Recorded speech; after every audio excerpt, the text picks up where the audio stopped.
이거는 규정이 36번 일반 과세자로 변경할 때 매입세 공제 특례가 이렇게 있습니다. 이렇게 해서 재고품, 건설 중인 거, 그 다음에 감가상각 대상 자산들 이런 것들에 대해서는 매입세액으로 공제할 수 있다. 그 다음 시행령 보면은 이렇게 해서 나중이라도 매입세액을 공제할 수 있게 해주는 거예요. 지금 재고품 샀죠, 원재료들. 그래서 상품, 제품, 반제품, 제공품 다 포함하고요. 뭐 부재료 포함하고요. 다죠. 그다음 건설 중인 거 감가상각 이렇게 해서 돼 있고 포함으로 한다. 따라 이렇게 됐을 때는 이 매입세액 재고 매입세액을 이제 저기를 매입세액을 넣어줘야 되는데 이거를 그 공식을 이렇게 하도록 법에 규정이 돼 있습니다.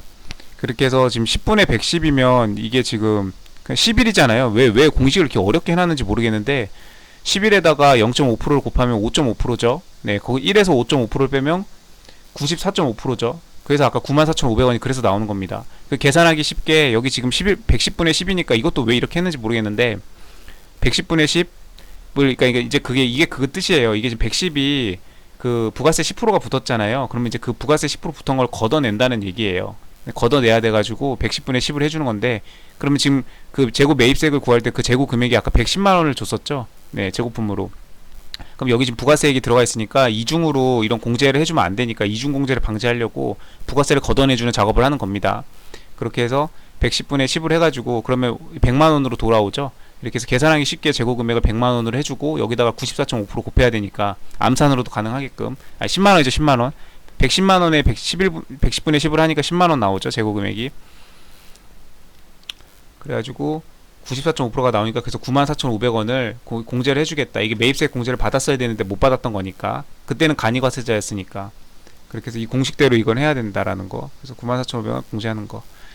그 다음에 이제 드디어 부가세법 끝나고 이제 상증세법 두 문제. 그 다음에 지방세법 두 문제. 취득세, 재산세씩 하나씩. 자, 37번. 상속인 또는 수유자 각자가 받았거나 받을 재산을 한도로 내 연대에 납부 의무를 집니다. 그쵸. 받은 그 한도로 해가지고 내야죠. 받은 걸 넘어서서 세금을 내려가면 이 상속인 입장에서는 뭐 아버지의 사망으로 인해서 갑자기 그냥 내 호주머니에서 돈이 더 나가게 되죠. 그런 거는 안 된다. 그래서 이게 맞는 지문이고 피상속인 신탁한 것도 상속재산이죠. 다만 이게 수익자와 이렇게 되는 거는 그거는 수익자의 권리이기 때문에 상속재산을 보지 않겠다 그 말이고요. 조문이 다 있습니다. 맞는 거고 5년 이내에 피상속인이 상속인에게 진 징역 그 다음에 피상속인이 상속인이 아닌 자에게 이 둘이 바뀌었네요. 상속인에게는 10년, 상속인이 아닌 자는 남남이니까 그냥 그때는 너무 많이 거슬러 올라가면 안 되고 5년이죠. 이런 거는 단순히 외울 게 아니라 의미를 생각하면서 이거는 암기를 할 게 아니고 의미를 생각해야 됩니다. 그 당사자 상속인한테 준 거니까 너한테 준 거는 사망하고 나서 상속을 받나 사망하기 1년 전, 2년 전에 주나 똑같은 거 아니에요? 어차피 아버지가 아들한테 상속인한테 주는데 그렇기 때문에 그 똑같은 있기 때문에 그거는 10년 전까지 거슬러 올라가겠다 이겁니다. 그래서 상속인한테는 10년 이내 것까지 다 적용이 되는 거고 상속의 범위에 포함이 되는 거고 상속인이 아닌 타인 그러니까 제3자를 말하는 거죠. 남남한테도 증여할 수 있잖아요. 그럴 때는 이 사람은 남남이니까 그건 5년까지만 거슬러 올라가자. 이 사람도 죽기 일보 직전에 1년 안에 2년 안에 제3자한테 주는 거면 그것도 저기로 포함이 될 수 있다고 볼 수 있는데 근데 상속인처럼 너무 많이 올라갈 수는 없고 이 남남은 5년 그 상속인은 10년까지 거슬러 올라가서 상속에 다 포함시키겠다 그런 의미죠. 여튼 이거를 둘을 바꿔치기 해서 3번이 틀렸고요. 피상속인의 사망으로 인하여 받는 생명보험, 손해보험의 보험금으로서 피상속인이 보험계약자인 보험계약에 받는 것은 당연히 상속재산이죠. 37번 상속세 납부 의무 이렇게 해가지고 증여자 이렇게 해서 받을 재산을 기준을 한도로 해가지고 납부할 의무가 있습니다. 받을 재산을 한도로 해서 납부할 의무가 있다. 조문 그대로죠. 신탁한 재산 상속재산으로 보고요. 수익자의 이런 권리는 상속재산으로 보지 않습니다. 수익자가 일치할 수도 있고 수탁자하고 일치할 수도 있고 다른 사람일 수도 있고 수익자가 신탁자일 수도 있죠. 네, 이거 신탁 이 부분은 이거 뭐 법무사들 많이 공부하는 저기죠. 네. 부동산 등기법에도 나오고 민법에서도 나오고 신탁법이 따로 있고요. 그리고 부동산 등기법에서도 신탁과 분리처분 금지 대지권, 신탁하고 대지권 가장 그 내용 어렵고 내용 많고 한 분야 중에 하나죠. 신탁은. 그다음에 네, 상속재산에서는 이걸 뺍니다. 이걸 빼는데 지금 이거는 제외한다고 했죠. 여기는 뺀다고 했는데 여기서 또 제외한다고 했으니까 마이너스는 다시 들어간다는 얘기예요. 그래서 상속재산에 들어간다는 얘기입니다. 이거는.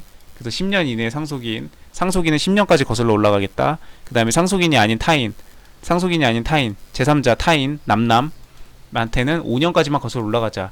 이 상속인처럼 똑같이 10년까지 거슬러 올라가기 좀 그렇고, 이 사람들은 5년만 거슬러 올라가자. 상속인 너는 10년 전이어도 그 뭐 상속에 포함해야 되는 거 아니니? 그렇기 때문에 10년 이내까지 거슬러 올라가고, 그 이상 이제 오래된 것들은 이제 건드리지 않겠다 이거죠. 10년까지는 다 상속재산에 포함합니다. 여기 지금 뺀다고 했는데 이건 또 제외한다고 했으니까 결국 여기에 해당하는 사람들은 상속재산에 들어간다는 얘기예요. 네. 그 다음 보험금 8조 이렇게 해서 이거는 상속재산을 본다. 규정 그대로 갖고 온 거고요. 그 다음에 37번 했죠. 38번 상속공제와 증여공제. 법률상 배우자로부터 재산을 증여받은 경우 10년간 6억 공제받고요. 만 19세 생일이 지난 자가, 성인을 말하는 거죠. 미성년자 아니에요. 이제 증여받은 경우 10년간 5천만 원 맞습니다. 미성년자면 2천만 원이죠. 근데 여기 지금 지난 자라고 했으니까 5천만 원 맞네요. 다 맞아요. 배우자 자녀가 법정 지분에 따라 배우자 3억 이렇게 받은 경우에도 5억이죠. 최소 5억입니다. 배우자 법정 지분이 3억이라고 해서 3억까지 공제되는 게 아니고요. 이거 이 자녀 것까지 해서 다 최소 5억입니다. 이거 3번이 틀렸네요. 그 다음에 과세표준가 없는 경우에, 없어도 무신고 뭐 하여튼 그것도 5억입니다. 5억이 최저점 기준이에요. 38번 증여받은 경우 10년 이내 이렇게 했을 때 배우자로부터 증여 6억이고요. 그 다음 직계 존속은 5천만 원입니다. 다만 미성년자인 경우에는 2천이에요. 근데 아까 지금 19세 지난 성인이라고 그랬죠? 그러면은 이제 여기 직계 존속 그냥 성인으로 들어가니까 5천만 원이 맞아요. 그 다음에 신고가 없어도 5억을 공제한다고 돼 있죠. 지금 67조가 상속세 과세표준 신고, 이게 기한 후 신고인데 이런 경우에도 5억 원은 공제해준다. 최소 5억은 공제해준다. 아울러 배우자 상속 공제도 이렇게 됐을 때 작은 금액을 한도로 하기 때문에 실제 상속받은 금액이 아예 없거나 아니면 금액이 5억이 안 돼. 그래도 5억은 해준다. 5억이 최저점이다. 그래서 상증세 중요한 거 그냥 냈죠. 그 다음에 지방세법 취득세. 갑이 A회사에 30% 보유하고 있다가 일반 주주죠. 근데 추가로 30%를 하면서 50이 넘어갔어요. 그럼 이때 과점주주가 되죠. 그럼 최초로 과점주주가 됐을 때 전체에 대해서 취득세 납부합니다. 맞고요. B회사 설립시에 발행하는 이케하면 과점주주 맞죠? 50% 넘었으니까. 근데 지금 설립시에 발행하는 걸 때 이때는 취득세 납부할 의무가 없다고 조문에 있죠. 이것도 맞는 거고, 똑같이 과점주주인데 이때는 취득세 납부할 의무가 없습니다. 그 다음 55%면 이미 과점주주죠. 그때 20%를 추가로 취득하게 되었다. 그러면 이 추가분에 대해서만 취득세 납부하면 되고요. 3번도 맞네요. 4번이 틀렸나봐요. 65%를 보유하고 있던 중에 25%를 처분했어요. 그랬다가 다시 20% 주식을 처분하게 되면 40이 됐다가 20을 더하면 다시 60이 되는 거니까 과점주주는 맞는데, 하지만 전에 있던 걸 한도로 하기 때문에 그래서 다시 취득세를 납부할 필요가 없습니다. 네, 이 전에 있던 한도를 넘어서 취득을 했으면 그거에 대해서 취득세를 납부를 할 텐데, 네, 이건 납부 안 해도 되죠. 39번 법인 설립 시에 이렇게 하는 거는 취득으로 보지 않는다. 그래서 취득세 납부하지 않는다고 이렇게 이것만 예외적으로 규정이 있고, 그 외에는 이렇게 해서 과점주주는 최초로 과점주주가 됐을 때 모두 취득한 것으로 부가시득세를 부담한다고 돼 있죠. 다 규정이 다 있습니다. 시행령에. 이미 과점주주가 된 사람이 이렇게 하면 증가분에 대해서 납부해라. 그 다음에 다시 과점주주가 된 경우에는 이 비율이 그 이전에 과점주주일 때 그 비율보다 증가된 경우에만, 이거 지금 증가된 경우가 아니죠. 지금 원래 65까지 갖고 있었는데 처분했다가 이렇게 했으면 60까지만 온 거잖아요. 그럼 이전 걸 초과하지 않았기 때문에 이때는 그 증가분만 취득세 부하기 때문에 증가분이 없어서 취득세가 납부가 아니란 얘기입니다. 40번 재산세. 상속세가 이행되지 않고 사실상 소유자를 신고하지 아니했을 때 상속인이 여러 명인 경우에는 주된 상속자를 납세 의무자로 한다. 법령 그대로고요.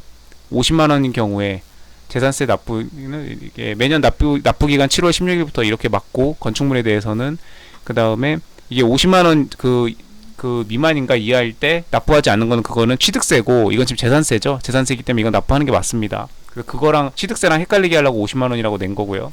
50만 원 이하죠. 그 다음 납부기한이 400이 넘어가면 250 초과에 대해서는 3개월 이내 이렇게 해서 규정이 있고, 그 다음에 이거는 우선 변제를 받을 수 있죠. 있는 거를 없다고 이건 살짝 바꿔서